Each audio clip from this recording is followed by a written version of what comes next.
তাদের নেতৃত্ব পরিবর্তন করলে শুধু হবে না, তাদের চিন্তাধারার পরিবর্তন আসতে হবে, তাদের আচরণের পরিবর্তন আসতে হবে। তারা এদেশের মানুষ, রাজনীতি করার অধিকার সকলের আছে। আমাদের কেড়ে নেওয়া যেমন অন্যায় ছিল, আমরাও আরেকজনের কেড়ে নেওয়ার অধিকার, এটা আমরা এভাবে বলি না। তবে হ্যাঁ, বহু দেশে আছে হত্যা যারা সংগঠন করে এবং প্রমাণিত সত্য, চোখের সামনে চাক্ষুষ সত্য, তাদের বহু দলকে বহু দেশে একদম নিষিদ্ধ করে দেওয়া হয়েছে। সেটা সময়ের পরিক্রমায় দেখা যাবে, এটা আজকেই বললে হবে না। আর আমাদেরকে যেটা করা হয়েছিল সেটা স্রেফ গাছমূলক ছিল, এটা সবাই বুঝেছেন, আপনারাও বুঝেছেন, কেউ বুঝে নাই এমন নাই, যারা করেছেন তারাও বুঝেছেন। 14 দল বসে আমাদেরকে নিষিদ্ধ করবে, আপনি বলেন এটা কোথাও আছে আইনে? এই এখতিয়ার কেউ দিয়েছে তাদেরকে? আমি বলতে পারবো যে আজকে জাসদ নিষিদ্ধ, এ বলার অধিকার আমার আছে? এটা একটা রাষ্ট্রীয় ব্যবস্থাপনার ভিতর দিয়ে যায় অথবা আইনি কাঠামোর ভিতর দিয়ে যায়। তারা কোনো কিছুরই পরোয়া করেন নাই।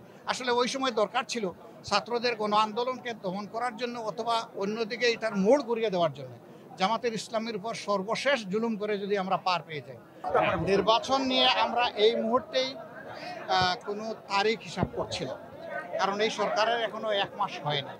তারা 1টা মাস পার করুক, আমরা একটু দেখি তারা কি করেন।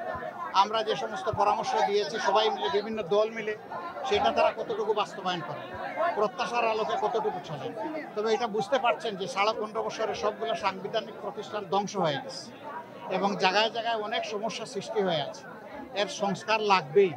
এই সংস্কার না করে যদি একটা ইলেকশন দেওয়া হয়, এটা অর্থবহ ইলেকশন হবে না। এই জন্য তাদেরকে যৌক্তিক সময়টা আমরা দিতে চাই, কিন্তু এটা আবার দীর্ঘ হোক সেটাও আমরা চাই না। এই জন্য আমরা শব্দটা ব্যবহার করছি যৌক্তিক। সেই সময়টা কত হতে পারে এটা ইনশাল্লাহ আমরা সামনে বলবো। আমি দৃঢ়তার সাথে বলছি যে ইসলামী শাসন কায়েম হলেই মানুষ এই দেশের বসবাস করে গর্ববোধ করবে ইনশাল্লাহ, সকল শ্রেণী পেশা এবং ধর্মবর্ণ। আপনারা ইতিমধ্যে দেখেছেন যে এবারকার এত বড় একটা পরিবর্তন হয়ে গেল। এরকম পরিবর্তন যে সমস্ত জায়গায় হয়েছে, হাজার হাজার কোটি টাকার সম্পদ বিনষ্ট হয়ে গেছে, কিন্তু সেই তুলনায় যা হয়েছে এটার জন্য আমরা মনে করি যে এটা হওয়া উচিত হয়নি। আর যা হয়েছে তা অন্য দেশগুলোর তুলনায় কিছুই হয়নি। এর কারণ কি? এর কারণ সবাই সচেতন ছিল।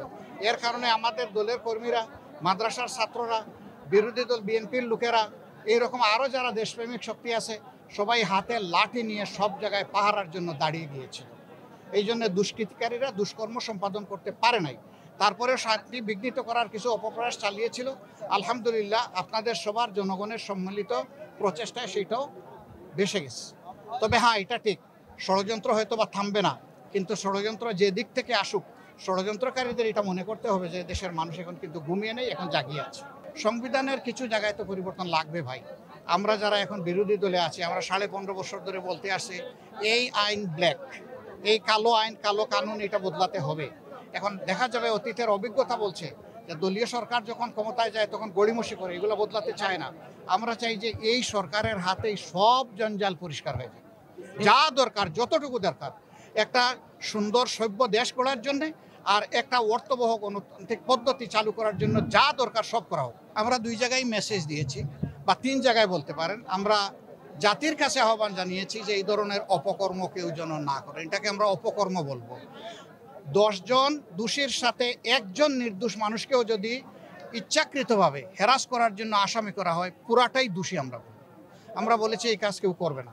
আলহামদুলিল্লাহ আমাদের সংগঠনের মামলাগুলো আমরা বলে দিয়েছি যে আমরা সবচেয়ে বড় নির্যাতিত দল, কিন্তু এর মানে এই নয় যে যারে তারে আমরা মামলার আসামি বানাবো। যে সত্যিকারেই মামলার আসামি হওয়া উচিত সে আসামি হবে। আবার হাজার হাজার মামলা দায়ের করবো এটা আমাদের ইচ্ছা নেই। আমাদের ইচ্ছা হচ্ছে একটা মামলাই একজন অপরাধীর শাস্তির জন্য আমরা যথেষ্ট মনে করি, শিক্ষার জন্য যথেষ্ট মনে করি। এই জন্য আমরা ওই রকম ঢালাও মামলাও করবো না, আর ঢালাও আসামিও বানাবো না।